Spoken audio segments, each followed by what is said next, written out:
బాపట్లలో ఫింక్షన్ పంపిణీ కార్యక్రమం ఘనంగా నిర్వహించారు. వృద్ధులు, వితంతువులు, వికలాంగులకు ఉదయం వేళలోనే ఫింక్షన్లు అందజేస్తూ ప్రజలకు భరోసా కల్పించారు.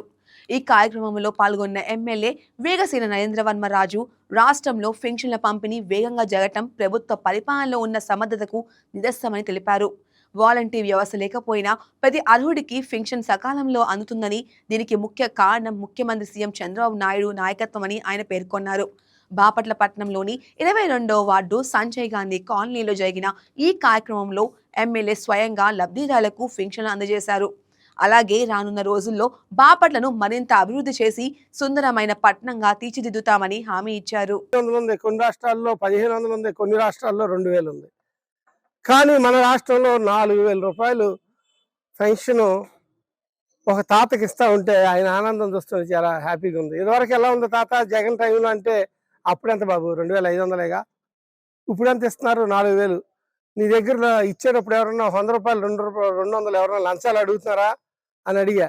అయ్యో రామా, లంచాలో లేదా రావటం టకామని ఇచ్చేసి సంతకం పెట్టించుకెళ్ళటం, ఆ తంబు వేపించుకోవటం తప్పితే లంచాలు అడిగే ప్రభుత్వాలు వెళ్ళిపోయినాయి బాబు అంటున్నా ఉన్నాడు. పేదవాడు బాగుండాలి.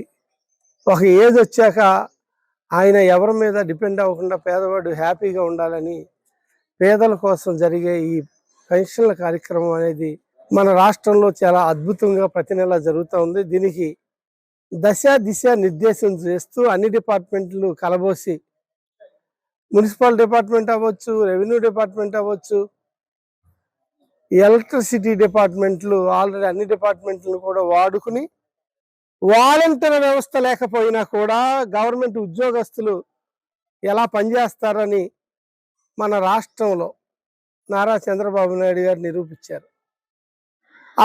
అప్పటికన్నా కూడా ఇప్పుడు కరెక్ట్గా ఉదయం 6 గంటల నుంచి 9 గంటల మధ్య రాష్ట్రంలో 90% 1వ తారీఖు పెన్షన్ పంచడం, 1 సెలవు వస్తే ముందు రోజు పంచడం. ఇది నిజంగా చెప్పాలంటే ఆంధ్రప్రదేశ్కి ఒక అద్భుతం జరుగుతున్నది అని నేను చెబుతున్నా. ఆ అద్భుతానికి కర్త కర్మ క్రియాశీలకుడు ఎవరన్నా ఉన్నారంటే మాన్యశ్రీ గౌరవనీయులు నారా చంద్రబాబు నాయుడు గారు మాత్రమే అని తెలియజేస్తూ,